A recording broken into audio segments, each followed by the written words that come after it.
Okay, let's see. We're doing minimum spanning trees today, by golly. And let's see, there's a programming assignment that's due on Friday, and there's a final exam that's coming up too. But I haven't even started writing it, so I don't know what's on it yet. And anyway, today's plan is to talk about spanning trees. And as a warm-up, let me just tell you what spanning trees are. Spanning trees are a subgraph of a connected graph. Has two properties. It contains all of the vertices of the graph sheet. So the subgraph contains every vertex that's in the graph sheet, meaning it spans the entire graph. And the second part is it's connected and acyclic. So that means you can get from every vertex in the graph to every other vertex following edges of the minimum spanning tree, or the spanning tree. And it's acyclic, meaning there's no cycles in the graph, so therefore it's a tree. So that's why it's called a spanning tree. And if I give you a graph, a connected graph, which has edge weights on it, then the question is, how do I find the minimum weight spanning tree? So let's just think for a second about why one would ever want to do this. Like, why are minimum spanning trees interesting? Where did this problem come from? Can you think of any place where this problem arises? Yeah. Yeah, if you do networks, like for example, if you're AT&T and you want to lay wire connecting everybody in the entire country, you would like to do it in the least costly way. Now this is finding a spanning tree. That's not exactly what they do, because spanning trees are very, very fragile. If a length goes down, if an edge goes down in the spanning tree, the graph becomes disconnected, so you can no longer call your friends.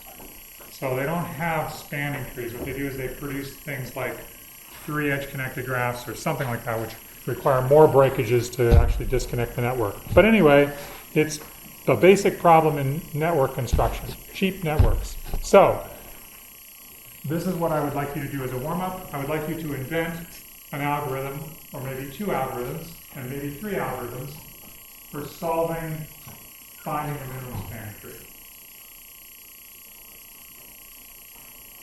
So the problem is I give you a graph, it's connected, it's got edge weights on it, and the goal is to find a minimum spanning tree of the graph. So you can think about finding a minimum spanning tree of that graph, but as you're finding that minimum spanning tree, I would like you to think what algorithm you're following to do it.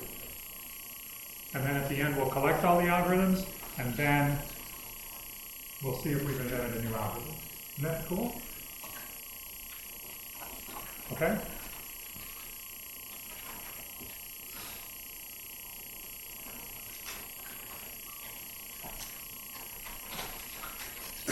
Now you can talk to your friends, you can do what you wish, but we want to get a minimum spanning tree.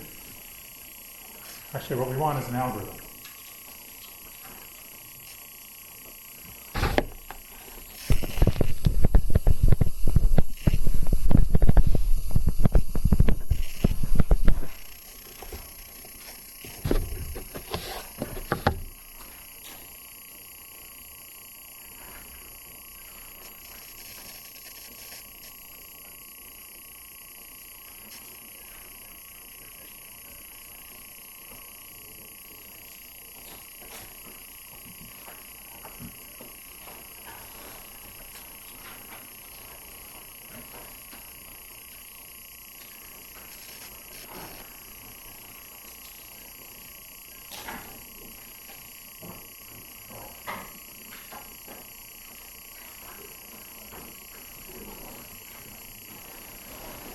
We're trying to find an algorithm to find a minimum spanning tree if you just came in.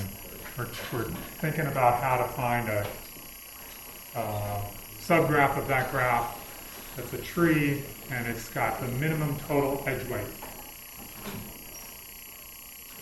So you add up the weights on all the edges, it should be as small as possible, and yet still be a spanning tree.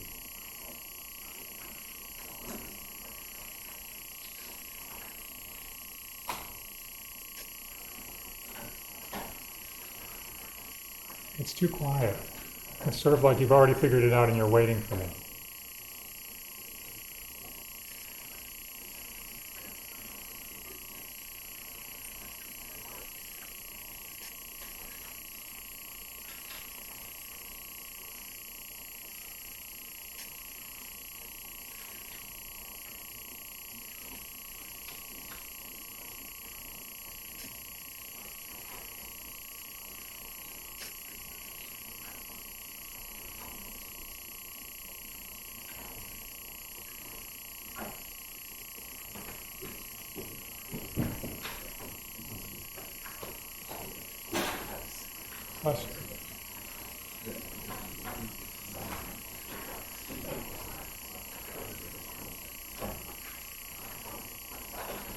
Would anybody like a little bit more time? I'll wait 30 more seconds.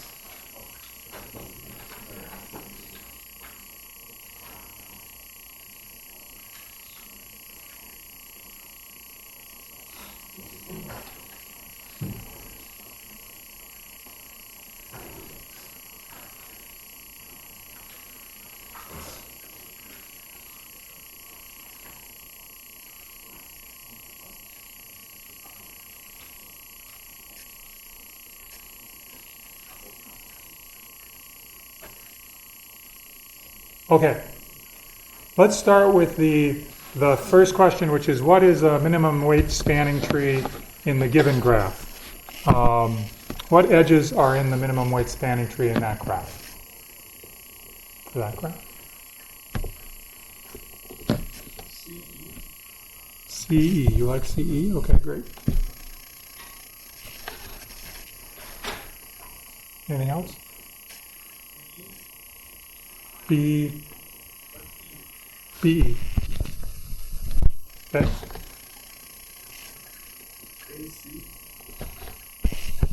Okay. Okay.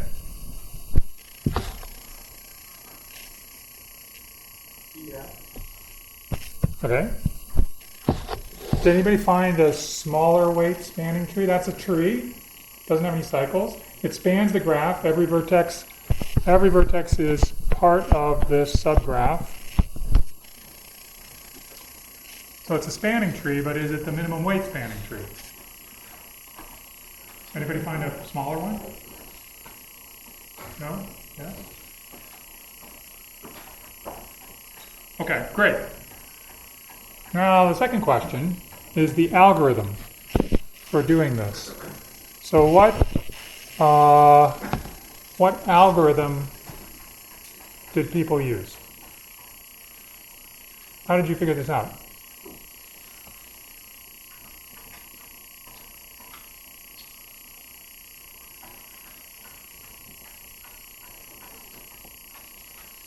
Okay, I've got an algorithm. I call it brute force. Brute force is, I'll just make every possible tree. And then I will count the weight of all the edges in each of those trees, and that I will put into some list, and then I will sort the list and take the minimum tree from the list. That's my algorithm.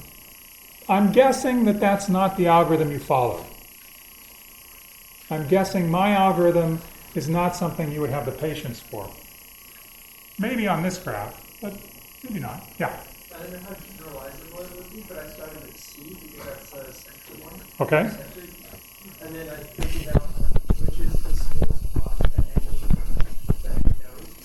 For example, for me, it makes more sense to go through C first. So did you find the shortest weight path to every other vertex, or did you find the shortest edge connecting to C? With the shortest sub.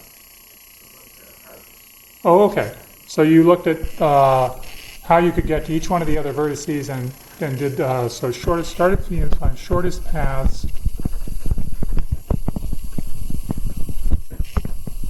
to all other vertices. That's called the shortest path tree from a particular vertex. So shortest path tree from C.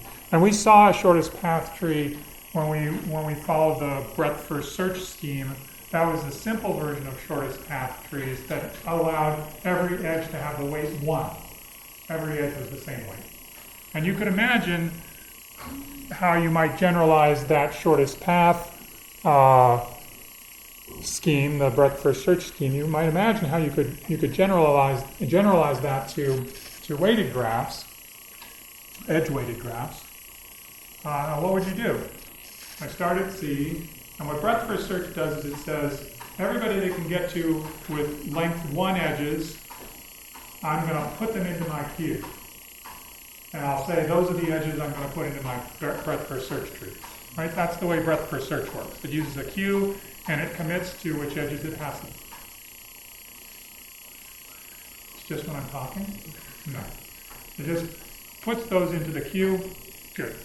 So how would you generalize that if you had weights? What would you do?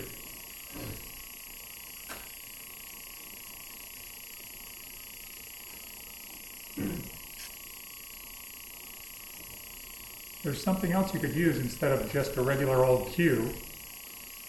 Yep. You could use a priority queue.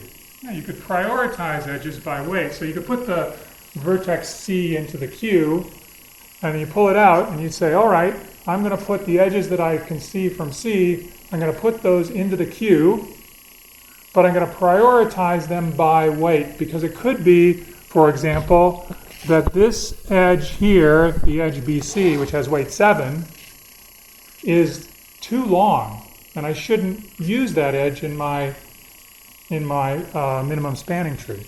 So I should put the edges in, I'll put in all these edges, all the edges that are adjacent to C, but I'll put them in with a priority associated with them.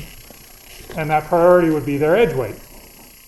Okay, so I'm actually going to modify the statement of your algorithm to be, it's not going to that you want to find all the shortest paths, you just want to find a way to get there that's short. So what would you do next? You would put those things into the queue, you'd pull the one that's shortest out, which would be, let me change to red. So you'd pull out this edge. That's the edge that's the shortest one that's in the queue. And then what would you do? Yeah. I'll put the edges from D, all the edges from D, and then again compare all those edges in the queue, and process the least smallest edge, which is C2. Yeah, I mean, I could do that. I could say, look, I've got this, I've basically got this tree that I'm growing. That's the beginning of a tree. And now what I'm looking for are edges that are going to get me to another vertex that I can put into my tree. That other edge has to start from one of the two edges, one of the two vertices, either C or D. So I put all of the edges that stick out from C and D, and there's a bunch of them. I put all these edges into my queue, and I take the one that has the smallest weight, and I use that one. So which one would that be? What's next edge? Which one? No, D is the one we already took. C to A. And now I've got another, whoops.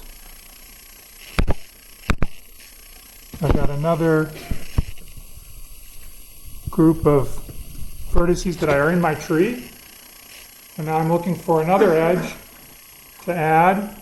And again, I now have all the edges that I can get to from vertex A, vertex C, and vertex D. I've got all of those edges in my queue, my priority queue. I pull out the minimum priority one. I add that one. Which one is that?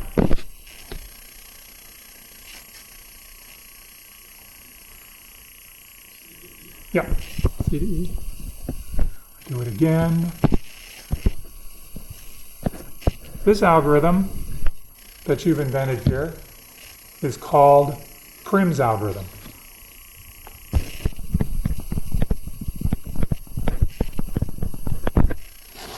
Prim's algorithm grows a minimum spanning tree by repeatedly finding an edge that sticks out from the current spanning tree that has minimum weight over all those edges. So the next one would be the minimum weight edge that sticks out from the current cluster is this one. Then it puts that edge into the cluster, and it looks for the minimum edge out of the cluster. This so it finds the minimum spanning tree that way. That's Prim's algorithm. Great algorithm. You've invented Prim's algorithm. Unfortunately, you were born too late to have it called your algorithm. Prim already named it. Yep. Wouldn't it take like A and B out first, so it's like 4? Or A, B, A and D don't go outside of the tree. They would take it out of the priority queue, but it wouldn't put it into the tree because they would be removals from the priority. You're absolutely right. There will be removals from the priority queue that don't affect the tree because those edges already connect to the vertices that are in the group. Take it out and then it's like you subtract that like makes the second one. That's right. Because it knows which set of vertices it's already got. It's got this set of vertices that have been connected together, and it says, okay, if I pull out an edge that connects two vertices that I already have in my set, I'm not going to put that edge in there. Yeah, A and D are. Yeah. Everybody good with Prim's algorithm? That's Prim's algorithm. Pretty cool. You invented Prim's algorithm. What's another algorithm for finding a minimum spanning tree? This is kind of fun. We could keep going. Yeah.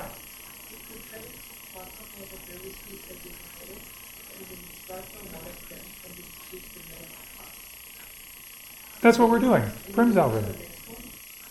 Oh, and go to the next one?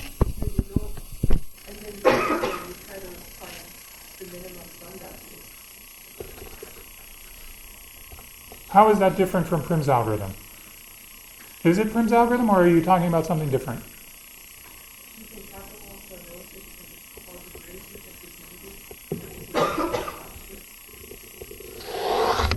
So Prim's algorithm does keep track of the vertices that it's collected together into a current spanning tree. It's not a spanning tree because it doesn't have all the vertices yet, but it's building the things that I circled in green are the small trees that it's building on the way.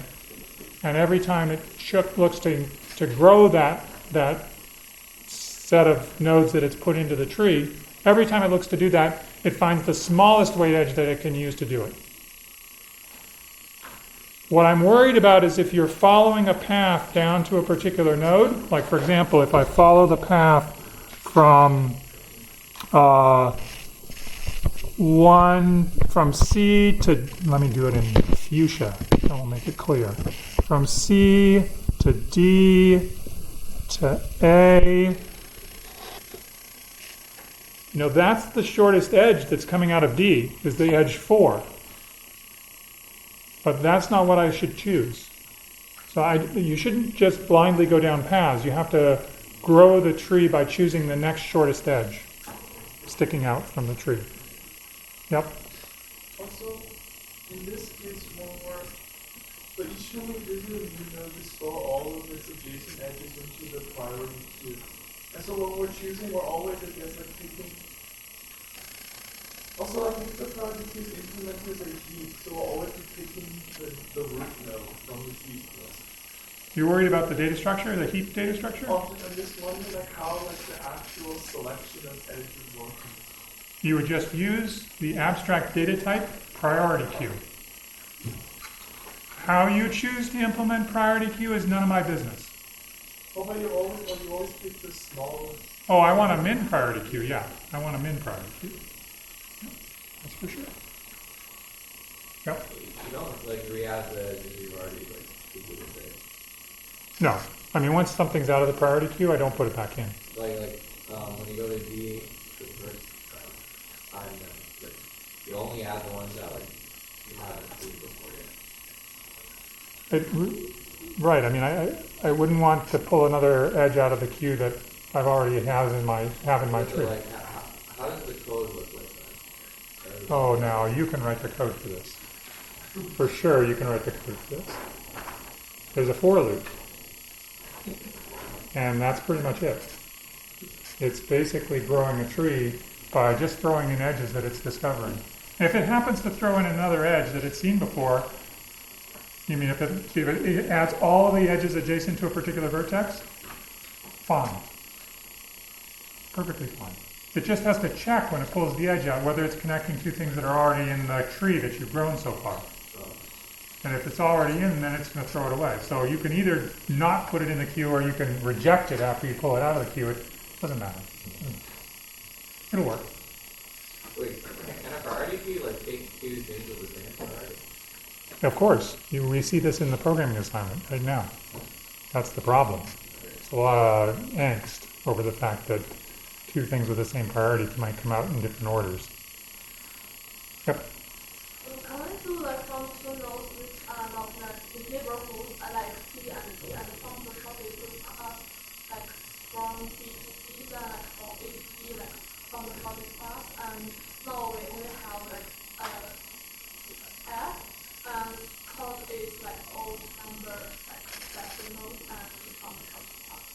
What if I changed this number 7? What if I changed that number to 4?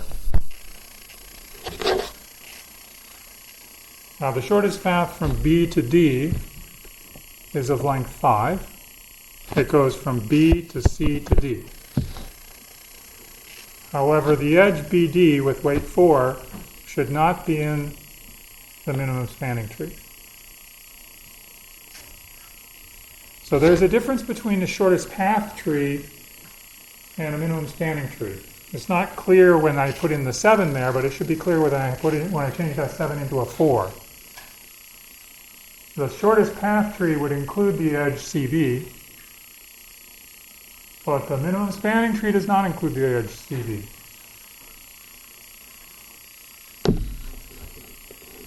That's a very good observation, very good suggestion. So we could talk about it. The two things are different. Shortest path tree is different than minimum spanning tree. Any other algorithms for doing minimum spanning tree finding? There's one obvious one that people haven't found. And this is the way, when you look at these edges, which edge do you know is going to be in the tree?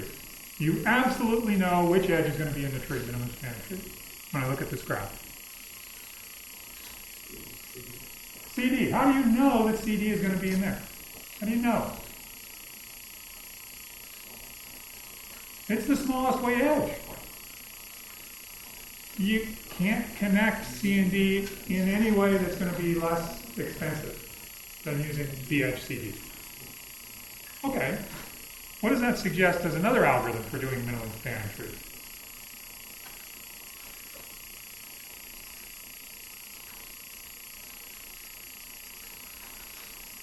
No.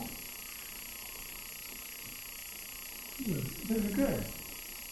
You guys are resisting this. This is a trap that usually people fall into, but you're resisting falling into this trap.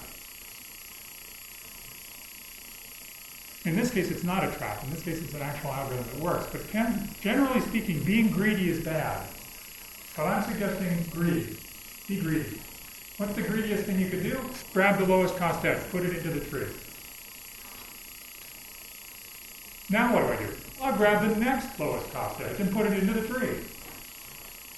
Why not? So I grab the edge CD, I put it into the tree. Then I grab what edge? AC, and I put it in the tree. And now what do I grab? CE. I put it into the tree. Oh no, that's not right. BE is the next one. BE, I'll put it into the tree. Well, it's not a tree yet, but of course, that's okay. We'll get there eventually. Now what do I add? Oh, CE. I add CE now. See? Now what do I add? AD. Oh, that's not good. Right, I can't add AD because that creates a cycle. But that's okay. When it creates a cycle, don't add it. Now what? DE. No, DF. If I add them greedily, and I don't add it if it creates a cycle, That's another algorithm for constructing a minimum spanning tree. It works, believe it or not. Seems kind of weird, and it doesn't seem that weird. This is called Crossbows Algorithm.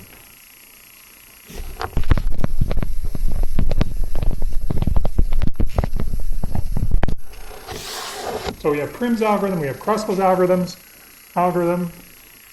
Crossbows is kind of interesting because it has this greedy part to it. It's not looking into the future, it's just saying, what do I want now? And it takes the thing that it wants now. It doesn't look to the future. So if I was you, whatever that is, I would be suspicious of this algorithm. It's greedy. Okay, good. Let's take a break from minimum spanning trees because I have to tell you something else. Last time we talked about depth first search. Do you remember? Depth first search? There was a bug in this code. That's not what I'm telling you about. But I am telling you about it. By the way, if you really hate fuchsia, let me know. Or whatever this color is. What I want to talk about is the running time of this because we didn't quite finish up the running time. So how many times is depth first search called in this code? It's called in 2 spots in the code, but how many times is it called in total? I will circle some suggestive things.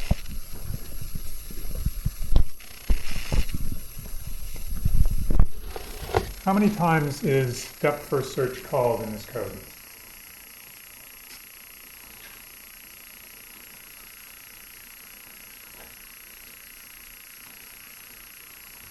Oh, one more suggestive thing.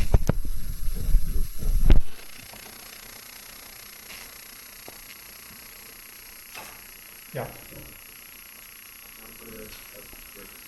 Number of vertices. So let's just call that n.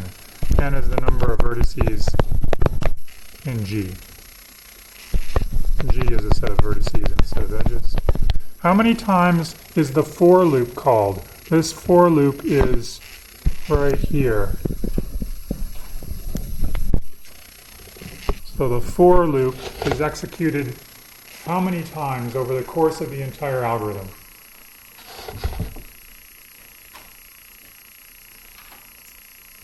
This one should be just the same as what it was for breadth first search.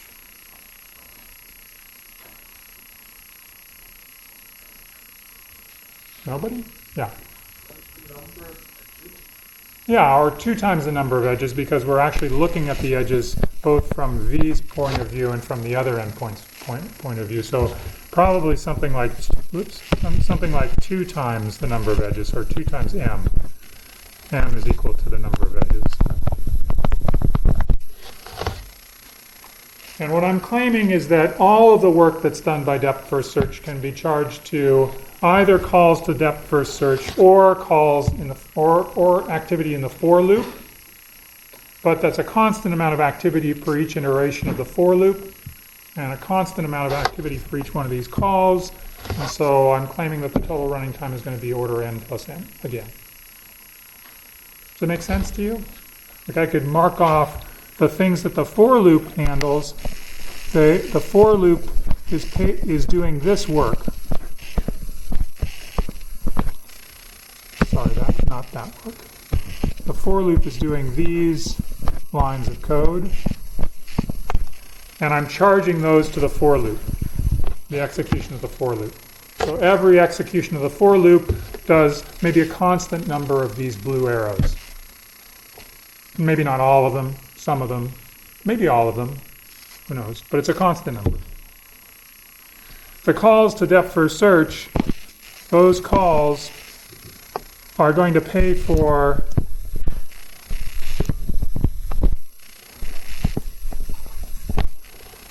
these lines of code, except that I might have to check every vertex to see if it's marked in this loop.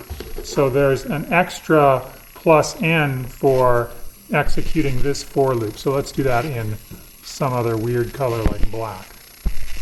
So this for loop has an extra n.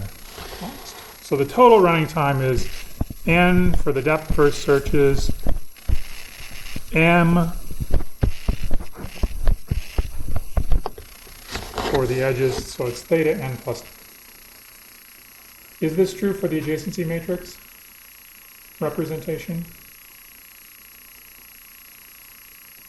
No, because as we noted last time, if I loop through these edges, it's true that the loop will fire number of times equal to the degree of v, but in an adjacency matrix, you have to explore the entire row of the adjacency matrix to find the edges that you're going to perform the loop on. So the adjacency matrix is, again, representation would require this algorithm to take time theta of n squared. Is it like 2n just as like an anti? Yeah, it's 2m because it's looking at it from both sides. It's looking at each edge from the point of view of v and also from the point of view of u, or whatever the other endpoint is. Oh, like we're going to do both checks eventually? You will do something for both of those because you're going to have to go through that for loop. That for loop will trigger for both of the endpoints in the worst case.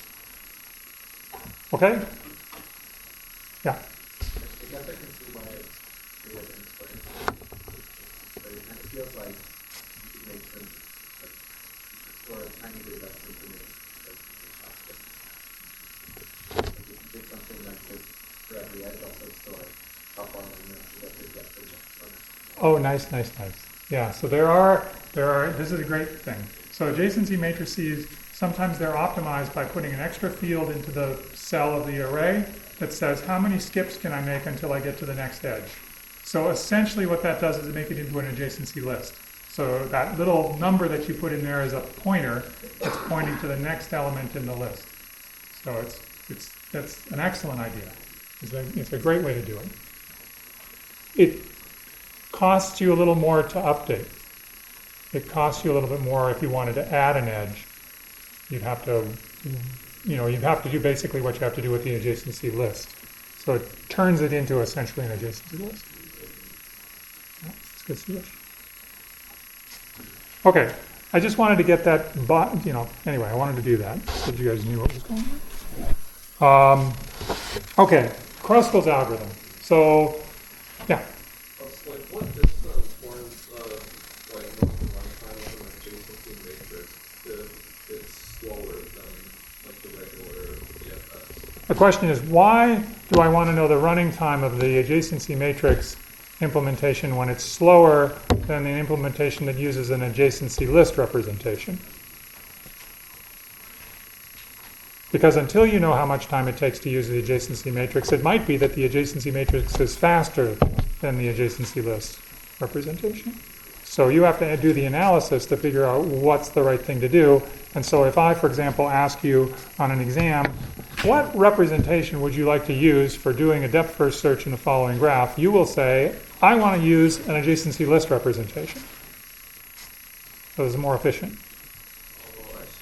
Now, it's not always more efficient because this value, m, in a big graph that has lots and lots of edges, is asymptotically n squared. So when m is huge, it doesn't matter. Either one of these is efficient. But for small values of m, it's more efficient to use the adjacency list representation. Yep.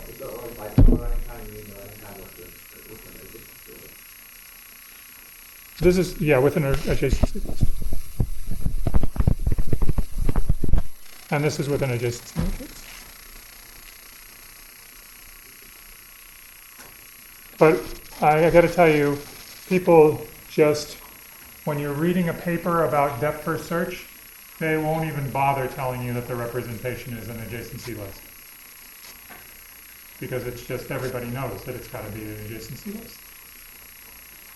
Otherwise, it would be forced to be order n squared. In fact, pretty much every algorithm, though there are a few exceptions that work on graphs that use adjacency matrices, have to see the entire graph. And so in order to see the entire graph, they have to take time at least n squared. Because if you missed a cell, if you didn't look in a cell There could be an edge there, there may not be an edge there. So most algorithms take n squared time for adjacency lists, or adjacency matrices.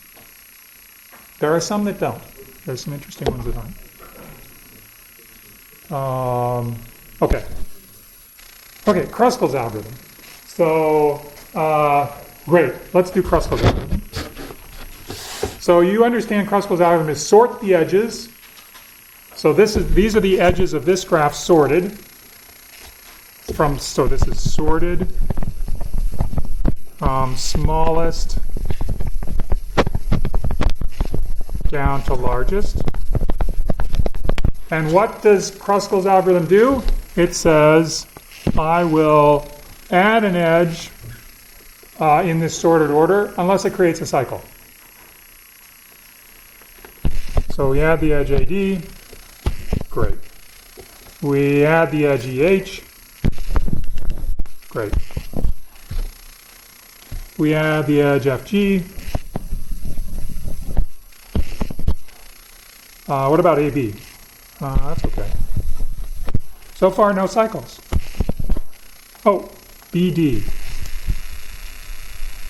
We don't add BD because BD would create a cycle. If I added the edge BD, that would be bad. So we don't. Are you good? Does it make sense what's going on? And we can keep going. Now we get GE. We add it. Whoops, not in red.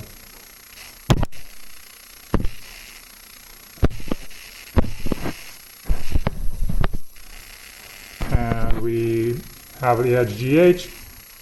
We don't add it. Are you guys bored yet? Do you know what I'm doing? You could finish this whole thing without me there?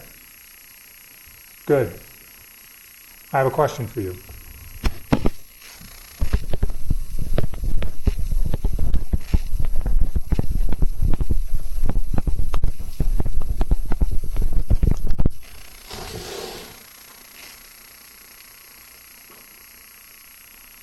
It gets a little bit tricky, right?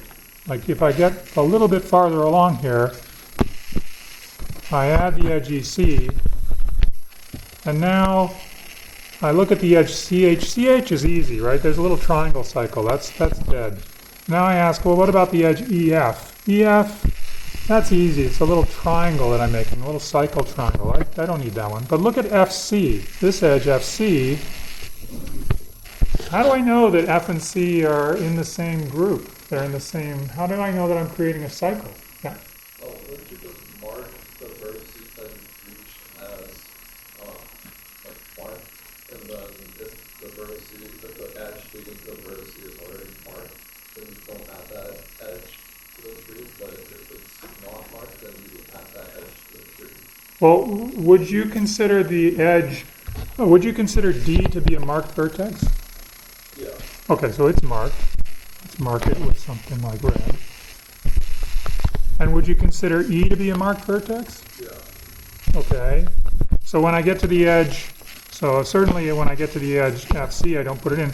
But when I get to the edge D, do I put it in or not? No. I don't? Like for edge from F to D. No, from edge from D to E. This is the next edge that I'm considering, DE. No, because E is already marked. But I need DE. DE doesn't create a cycle. I need it to be in there.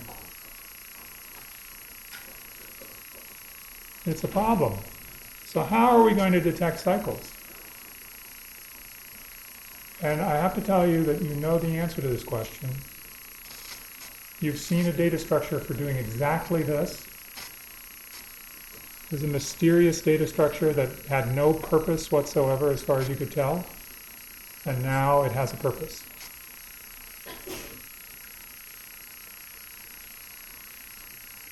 You might have spent 2 lectures on this data structure. How do you detect cycles? I mean, what's the property here? The property is that we've got a bunch of clusters of things. And the problem is if we try to add an edge into something, into 2 vertices that are in the same cluster, that's going to create a cycle. But if I add an edge that goes between two clusters, then that's okay, because then it just merges those two clusters together into one cluster. Does this sound familiar? What was it called? Disjoint sets. Yeah, that lame data structure that you didn't think had any use whatsoever. Like, when would I ever do union and find? For goodness sakes. Now we're doing union. This is what it's for. It's for this. So that's the solution to our problem. Disjoint sets. So what we do is we run Crossbows algorithm with a forest of up trees. So this is one representation for disjoint sets. And we check if I pull an edge.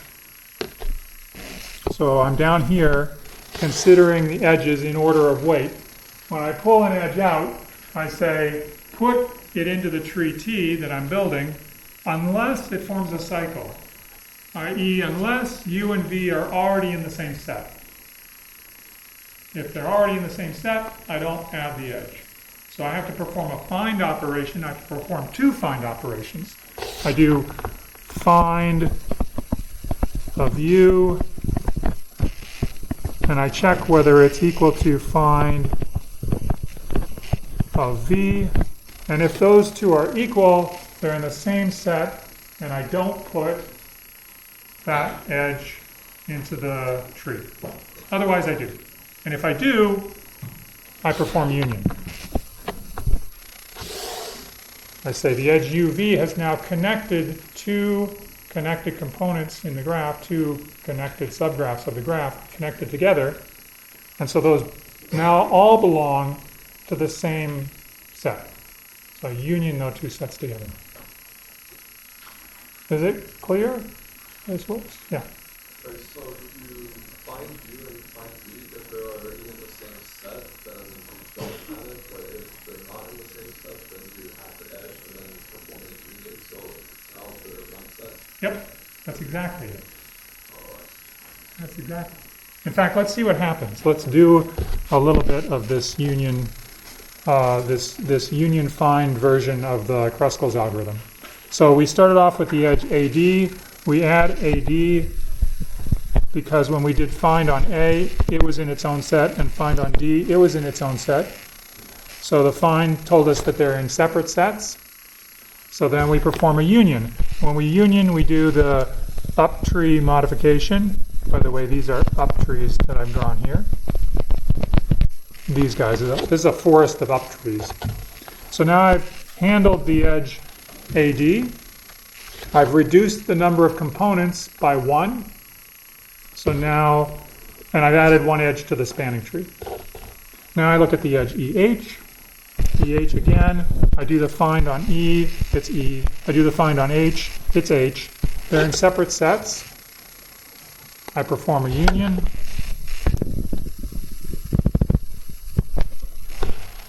And now I union their up trees together by connecting the roots. And I added EH. And I've decreased the number of components by another one. And then FG, same deal. FG, it's reoriented like that. Now AB comes along. AB is, A is in the set D, B is in the set B. They're in different sets, so I should union them together. How do I union them together? Where do I draw the arrow in the up trees? What arrow do I draw? Do you want me to draw D to B? Is that what I would do if I was using smart union? B to D. I always want to make the tall thing the parent of the small thing, because that way I keep the trees shallow. Only when the two children are the same height do I actually increase the heights of the trees. So I keep the trees shallow by making B point to D. And I add D edge AB. Yep. On this case, is D the parent of A and B? D is the parent of A and B. Yeah. Now, this is pointing out something that's kind of interesting. When I added that edge AB, I created a tree over here that looks like this. It's the basically BAD in a tree. But if I look over here, that tree is not the same. This tree has the edge BD in it. This tree, this over here, does not have the edge BD in it. Right? So the spanning tree has no BD. But this, the up tree, it has BD. Is that weird? Is that a problem?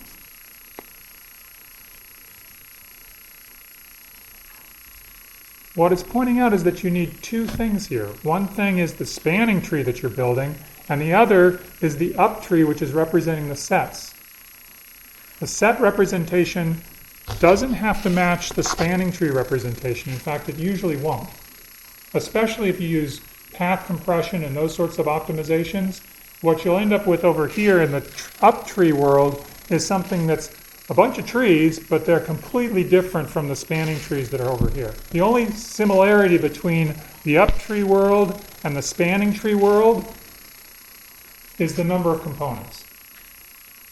There's 1, 2, 3 big components here, and there are 3 big components over here. Everything else is a single. Yeah. So what are you returning? Just like a list of like edges? Or? Oh, you mean for the minimum spanning tree? Yeah. Yeah, you could return just a list of edges. Or if you wanted to, you could return a graph, which has the set of vertices and set of edges. Or if you wanted to, you could return a representation of the graph, like an adjacency list or an adjacency matrix. But whatever. Could you explain why we have a point? When I do the union between the two sets, one set has A and D in it, and the other set just has D in it. When I perform that union, I have to decide which representative, which parent is going to point at which parent. And I choose in order to keep the tree shallow because I want my find operation to be efficient. And the find operation runs in time proportional to the height. So I want to keep the height small. And the way to do that is not to make D point to D, because now the height of the tree is 2. Instead, I should make D point at D. That keeps the height down at 1. And the rule that we follow is the union by weight or union by height rule, which says always make the bigger one the parent of the smaller one. So the only time the height of the up tree increases is when you perform a union on 2 trees that are the same height. Then it goes up by 1. Yep.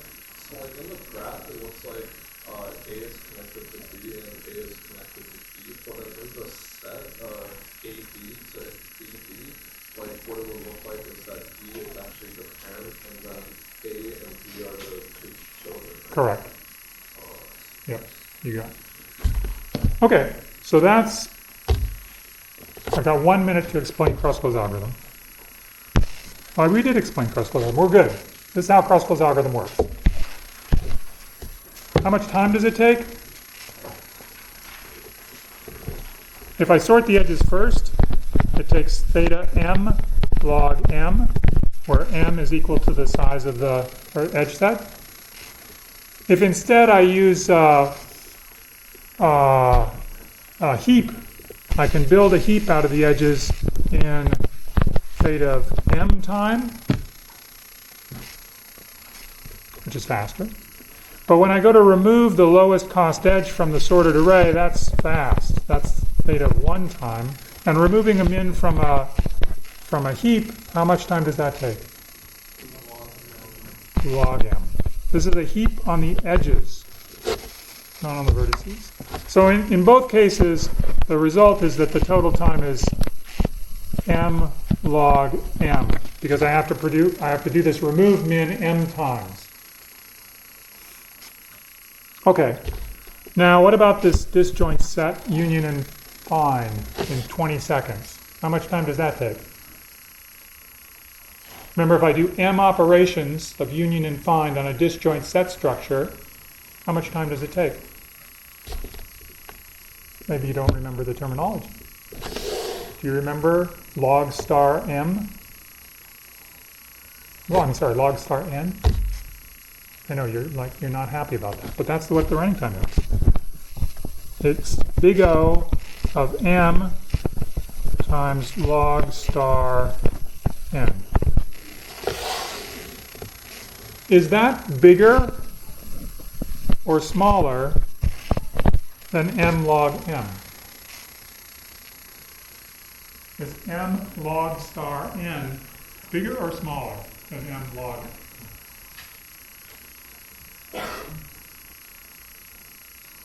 Yeah, smaller. So what's the total running time of Crossbows algorithm? M log n. Okay. Yeah. What's n? N is the number of vertices. Okay, great. Next time we'll talk about Dijkstra's algorithm for shortest paths.